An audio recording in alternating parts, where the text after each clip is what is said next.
Et puis je vais vous redire bonjour et vous remercier d'être là pour Chantal Épée, une grande sœur, présidente d'Afro-Diaspora. Comme on dit souvent, elle et moi, c'est la sœur de quelqu'un et je suis le frère de quelqu'un. Et je suis honoré vraiment, vraiment, vraiment d'être ici pour elle, avec vous, pour parler d'elle, pour parler de ses écrits, de ses cris aussi, pour parler d'une femme exceptionnelle, remarquable à plusieurs points de vue, qui encourage la création, qui encourage les jeunes et qui est entière et entièrement consacrée à la transmission aux plus jeunes. Et je suis ravi qu'il y ait des plus jeunes ici, donc à commencer par moi qui ai 14 ans et qui, grâce à Chantal, grandit et m'élève un peu plus chaque jour. Et je vois qu'il y a d'autres de mon âge aussi par là. Émile Abosolo qui a 16 ans, oui. Qui est Dimo qui en a 18. Enfin, voilà, on est entre jeunes et c'est super. Donc voilà, on est entre jeunes et moins jeunes aussi, parce qu'il faut le dire, n'est-ce pas? Denis qui a 60 ans. Mais ce qui compte finalement, c'est la jeunesse de nos cœurs. Et c'est avec ces cœurs-là qu'on va converser. Et ça me permet de faire une transition toute trouvée. C'est un cœur à cœur littéraire, un cœur à cœur acoustique aussi, à la fois, puisque Chantal est à la fois instigatrice de ces rencontres artistiques et humaines d'abord, et à la fois littéraire et musicale. Et ce soir, on a la chance, ce soir, cet après-midi, ce matin, puisque dans un des pays du monde que j'aime beaucoup, c'est le soir, dans un autre des pays du monde que j'aime beaucoup, c'est le matin, et dans ce pays dans lequel nous vivons tous en ce moment, c'est l'après-midi, Chantal va à la fois dire sa poésie, la chanter aussi, et puis nous, on va chanter avec elle, et on va même peut-être danser les poèmes, parce que c'est un concept, on peut danser un poème. Mais ça, il va falloir l'apprendre ensemble et vous lever, vous vibrer à la poésie de Chantal. Okay. J'aimerais que ce moment ne soit pas un moment de prestation, mais un moment de partage.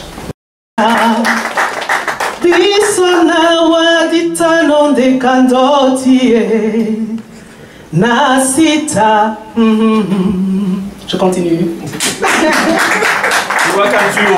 N'est-ce pas? J'ai tenu à ce qu'il soit là parce que il est des personnes qui, sans beaucoup de mots, laissent transparaître une bienveillance. Et là, c'est ma première rencontre littéraire. Et je voulais être entourée de gens... Vous savez, quand une femme va accoucher, elle n'appelle pas les voisins, elle appelle ses proches. Donc je voulais naître à vous dans de la bienveillance. Et puis je ne vois que des visages bienveillants. Je suis contente. Donc les fausses notes, tout ça, je sais que vous m'avez déjà pardonné, c'est bon. Merci. Aimer comme je t'aime ouvre des mondes infinis. Excursions oniriques, voyages incessants, promenades spatiales sur le grain de ta peau. Des mots qui m'interpellent, des mots qui me touchent. J'ai envie d'être là aujourd'hui. Je ne regrette pas d'être venu. Je partie un petit peu de ta famille. Tes mots, c'est un peu mes mots aussi, mais tu les dis tellement mieux que moi que je suis contente d'être ici. Merci Fabienne. Merci.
toi et moi. Repose-toi, mon amour. Je ne veux pas d'un rôle, d'un homme sous une armure, faite de fonctions sociales qui asphyxie le moi. Oh, je t'aime quand tu es fort, comme je t'aime exténué. Laisse-toi donc aller. Tu as le droit de pleurer. Lorsque tu es fragile, tu n'en es pas moins homme. Tes doutes ne défont pas ta masculinité. Dehors, tu dois rugir. Ici, tu peux dormir. Il n'y a que toi et moi. Alors, repose-toi, mon amour. Mon amour étreint tes forces et impuissances. Il enlace tes peines et accueille ton passé. Serrés l'un contre l'autre, il n'y a que toi et moi, et ta larme qui paraffe, un serment de confiance. Alors repose-toi, mon amour. Namapulana obiena newae, kukuo newae. Namapulana obiena newae, kukuo newae. Namapulana obiena newae, kukuo newae. Namapulana obiena newae. Repose-toi, mon amour. Merci. Voilà, je pense qu'on est privilégié aujourd'hui parce que c'est un moment, un jour à marquer d'une pierre blanche, comme on dit. Voilà, et puis moi je suis artiste aussi, donc toujours bourrée d'émotions et je trouve pas mes mots. Donc tu es une personne qui a un cœur vaste comme l'univers. J'ai eu l'occasion de te le dire, donc me voilà en train de te le redire. Voilà, et puis merci d'exister, merci d'aider les autres à exister. Et puis félicitations pour ce jour, félicitations. Je sais que c'est beaucoup de travail, travailler, répéter avec les musiciens, mettre en valeur et donner des textes et des mots, c'est jamais simple parce qu'on donne son cœur, on donne sa vie, on se met à nu. Prendre un micro, c'est jamais simple, jamais simple. On arrive, on prend le micro, puis on se dit bah, pourquoi ils me regardent tous, bah, parce qu'on est là, tout simplement. Donc merci, merci beaucoup et puis bah, continue, c'est un tremplin aujourd'hui. Merci beaucoup. Moi, dans la vie, je suis quelqu'un d'extrêmement pudique. Extrêmement pudique, extrêmement secret. Les seuls endroits où je me livre, c'est là. Mais il faut me découvrir en filigrane. Tous les échecs au monde et toutes les blessures, les trahisons d'amour en fait, valaient la peine. Puisqu'ils étaient la voie qui menait jusqu'à toi. Jusqu'à cette splendeur qu'hier j'aurais manqué. Il me fallait un cœur cabossé, piétiné, brisé, rafistolé, pour discerner l'éclat, la beauté de ton âme. Il me fallait un cœur défait et résigné, qui avait renoncé à l'idée du bonheur, pour qu'il te reconnaisse, juste du bout des doigts, juste du bout d'une âme qui renaît à la vie. Pour un instant peut-être, une seconde éternelle, je me sens accomplie juste parce que je t'aime. Merci. Je n'arrive pas à parler après toi, je t'écoute, je te regarde, voilà, j'avale tes mots, je t'avale. Merci. Je peux pas dire après. Il s'appelle Réveillons l'utopie et que je lui ai dédié. Quand je l'ai écrit, je ne l'ai pas forcément écrit pour lui. C'était un appel intérieur, une urgence intérieure. Et quand le texte s'est écrit, j'ai su qu'il était pour lui. Donc j'ai juste obéi. De mes mains tremblantes, dans un monde en furie, j'ai saisi l'encrier, y ai trempé ma plume pour déployer mes rêves entre deux désespoirs. Mais l'histoire de ce monde, depuis l'aube des temps, a des accents furieux et ne se rédige pas à l'encre de mes rêves et de mes utopies. En dépit du réel, aussi vrai que je vis, j'écrirai encore, enfilant mes idéaux comme d'autres des perles, pour proposer un rêve dans un monde suffocant de haines exacerbées et de cynisme conquérant. Les mots peuvent être des îles, des refuges pour l'humain qui en l'homme résiste en dépit de l'horreur. Libère les mots poètes, réveillons l'utopie. Il est une fin de cycle, annonçant le chaos. Voici venu le temps de créer par le verbe des rêves à étreindre pour inventer demain. Merci Marco.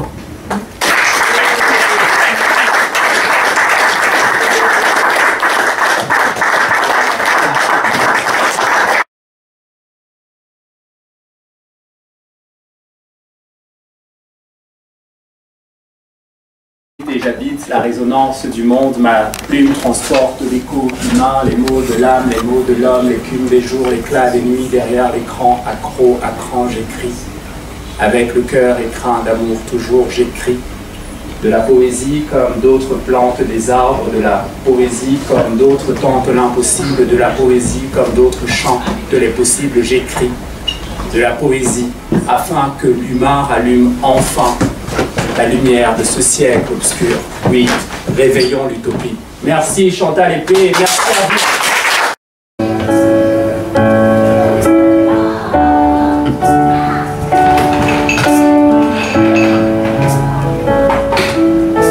Sorry is all that you can say. Years gone by and still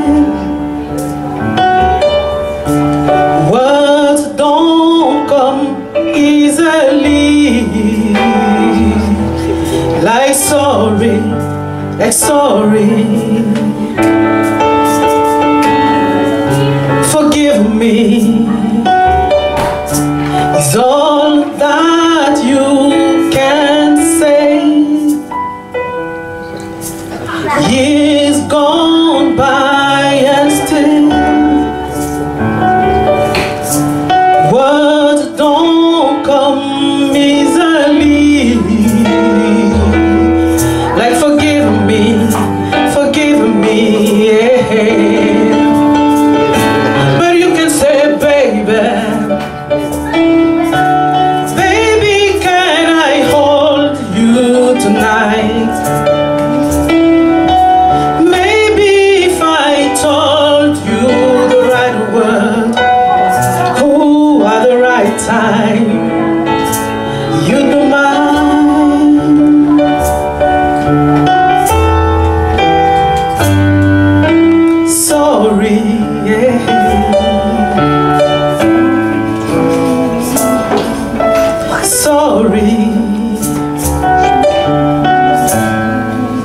Apprenons à dire sorry, un petit mot, un univers, disons-le. Sorry. Apprenons à dire pardon, sorry. Tout petit mot, un univers d'amour, sorry.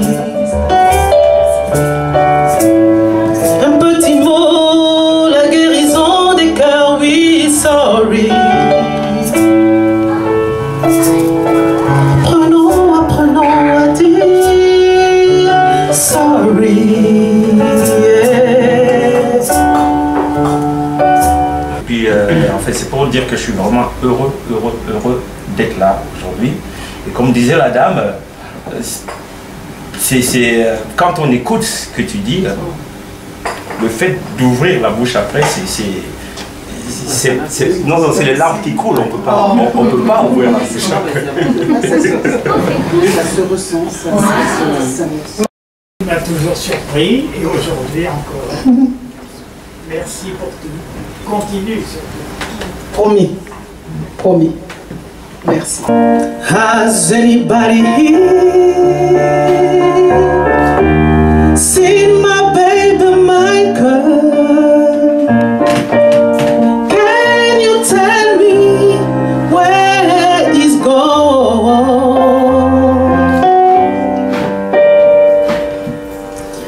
He moved my heart so many times, but it seems a good I just looked around, the king of pop was gone. No.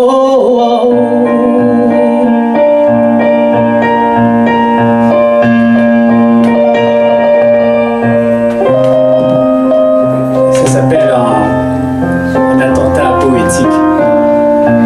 Et Marvin Gaye chantait What's Going On. Et Bob Marley chantait. Et nous rêvions ensemble, ici. Ici, on partage le manioc et l'igname des jours.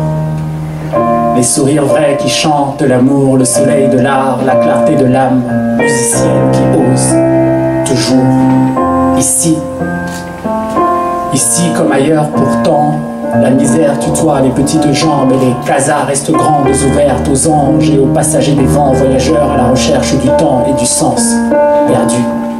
Ici, nos différences osent et causent en connaissance de cause et chaque instant s'éternise en prose dans l'éloquence du silence des poèmes cachés sous nos paupières closes. Ici, on partage le manioc et l'igname des jours, les sourires vrais qui chantent de l'amour, le soleil de l'art, la clarté de l'âme musicienne qui ose, toujours, toujours. Et Marvin Gaye chantait What's Going On. Et Bob Marley chantait No Man No Cry. Et Fela Kuti chantait Music is a Weapon.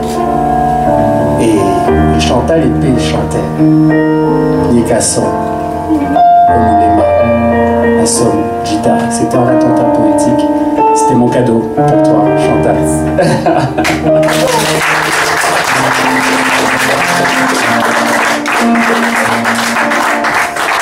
Has anybody here seen my old friend Marvin?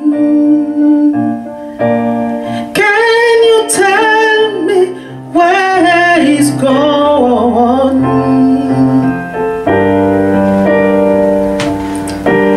He freed my soul so many times, but it seemed so good.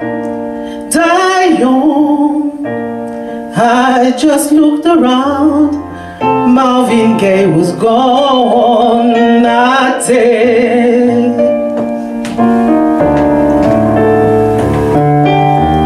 He was a soul lifter to me, même s'il était une âme en peine, pris dans d'infernaux paradis, un cœur en fuite sous les sunlight, vivant sa vie à l'est d'Éden, jusqu'à la pétarade fatale. Oh Marvin, what was going on? Oh distant lover, ta voix m'a tiré de la peine, ta musique relevait mon âme et m'a offert des catharsis dans les tunnels de l'existence.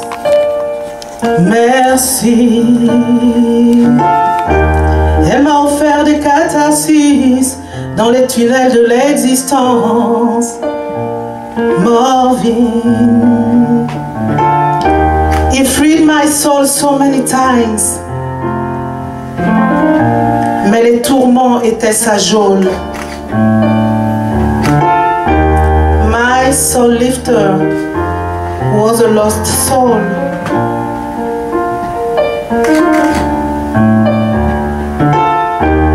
My soul lifter was a lost soul. A-t-il enfin trouvé la paix? A-t-il enfin trouvé la paix? Dites-moi. He freed my soul so many times, so many times. Mais les tourments était sa geôle. My soul lifter was a lost soul. A-t-il enfin trouvé la paix? Dites-moi mes amis, a-t-il enfin trouvé la paix? Oh Marvin, Marvin, as-tu enfin trouvé la paix? Dis-moi mon ami, as-tu enfin trouvé la paix? Merci.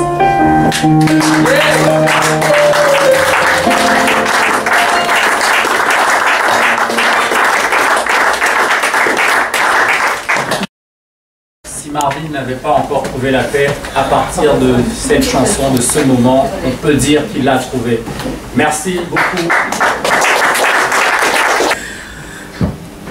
Que dire? En fait, oui, c'est un accouchement. Et un bel accouchement. Vraiment. Parce qu'il nous fait également du bien. Parce qu'on se reconnaît dans tes écrits. Parce que ça nous touche au plus profond de nous. Vraiment. Et moi, c'est surtout ce que je voulais partager. Donc, merci. Tu sais que tu as toujours été très proche des mots, mais de les voir mis les uns après les autres, ça donne une autre forme et je te vois différemment. Merci. Se réfugier en soi pour échapper au pire, à la défiguration de ce qui nous fait hommes. Ce que l'on voit muter sous nos regards hagards, en une face hideuse, un masque des plus atroces. Un visage pire peut-être que le crime innommable qui par toute la terre laisse des humains exsangues. En cela, les terroristes ont gagné la bataille. Ils nous ont arrachés à notre humanité. Nous ne sommes plus des hommes, ou plutôt nous le sommes, dans cette version infâme qui nous laisse démunis. D'humains que nous étions, nos paroles, nous sommes paroles de haine.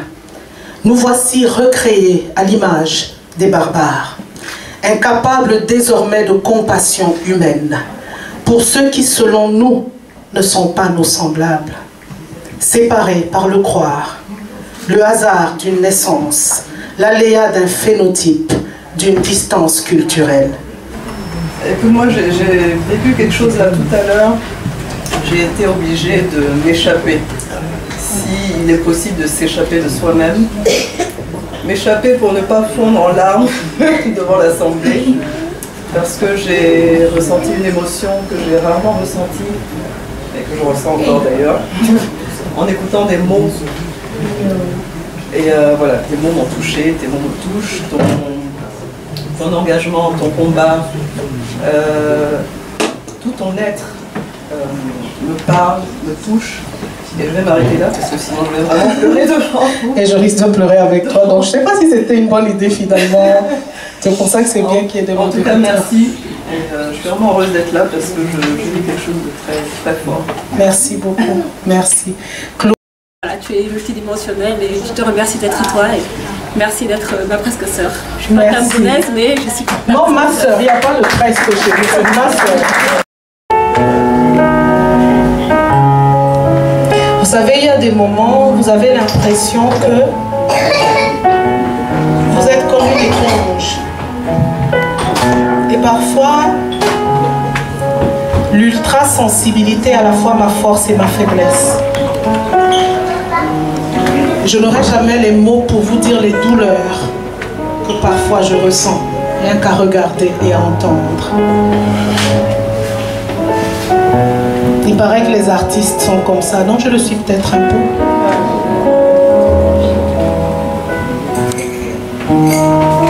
Je fais corps avec l'humain et je fais corps avec le peuple de ma terre. Ce n'est pas dans le but de faire des différences, mais d'affirmer des vérités. Parce que parfois, noyé sous un déluge de bons sentiments, on utilise un prétexte pour nier des douleurs qui sont encore là. Qui sont encore là. et qui courbent avant même que nous ne naissions.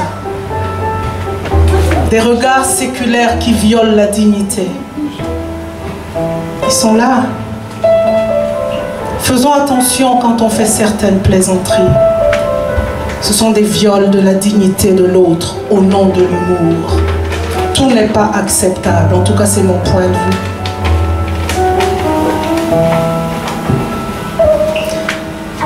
Je l'ai écrit comme un cri. Parce que là derrière il y a 2 de mes fils. Je leur ai dédié ce livre. Et je ne supporte pas l'idée qu'un jour, ils souffrent parce qu'ils sont de phénotype africain. Je ne supporte pas cette idée. Mais nous sommes dans un monde racialisé. Ça ne sert à rien de le nier. C'est un fait. Nous le vivons au quotidien, ici et ailleurs. Alors ces larmes ébènes sont montées en moi.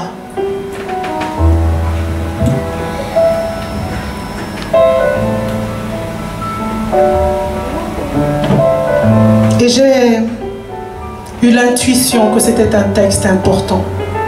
Pas parce que c'est moi qui le portais, mais parce que j'avais eu le privilège d'en être le canal.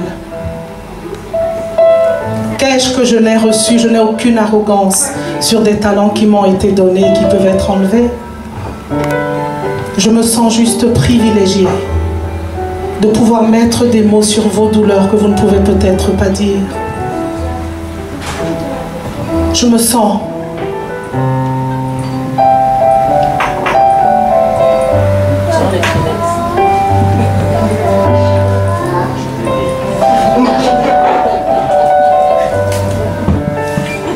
larmes d'ébène sur la face du monde, cœurs exsangues de mère déchirés. Un fils est mort brutalement. Son crime était phénotypique. Il était couleur ébène dans un monde racialisé qui se plaît à nier l'ignoble des fondations qui le structurent. Âme mutilée, père pétrifié, avoir un fils en être privé, n'avoir plus que les souvenirs et la dalle glacée d'une tombe, du sang qui s'écoule des yeux, même s'il semble transparent. Ce sang ruissellera sur leurs joues jusqu'au jour de leur souffle ultime. Larmes de douleur sur faces ébènes. Famille meurtrie à tout jamais. Larmes d'ébène sur un visage, celui d'une femme dont le corps gît, victime d'une barbarie qui lui a mutilé le sexe et lui a extirpé les entrailles au nom d'une religion, du saint pétrole ou du coltan, au nom d'une soif de pouvoir qui méprise le souffle de vie. Des larmes d'ébène depuis 5 siècles, coulent sur la face d'un monde blessé. Pleurs de femmes désemparées, dont les enfants s'abîment en mer, en rêvant d'un Eldorado. Comme ceux qui hier on enlevait, ils sont rebuts de l'humanité, des déclassés de l'espérance, des gens qui ne sont pas des hommes, juste d'effrayantes marées noires et un péril identitaire pour le continent européen.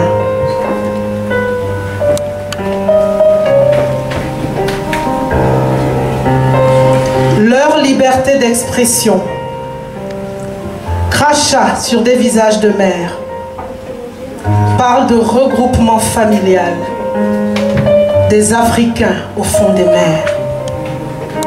Il n'est bien sûr pas de racisme, non, dans cette caricature obscène Qui oserait le soupçonner? Chez ceux qui sont la République.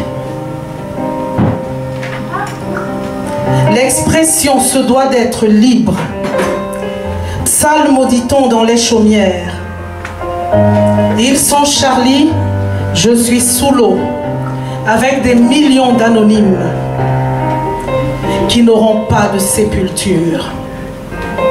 Larmes d'ébène, larmes de rage, la lassitude, un point levé pour dire au monde, c'en est assez.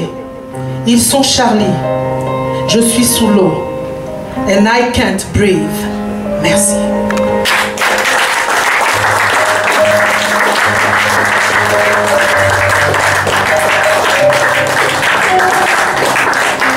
Merci. Des mots de Chantal, enfin, j'ai envie de dire enfin parce que je parle de MySpace, donc ça remonte à 30 ans. Hein. Au moins. Et, au moins.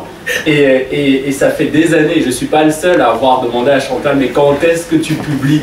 Et je pense que Madame Jimba ne me contredira pas. Hein. Nous sommes plusieurs à avoir demandé à Madame Épée quand est-ce qu'enfin elle publierait ses écrits qui nous parlent de nous, qui nous parlent d'elle et qui nous parlent d'humanité toujours. Il est une fin de cycle, annonçant le chaos. Voici venu le temps de créer par le verbe des rêves à étreindre pour inventer demain.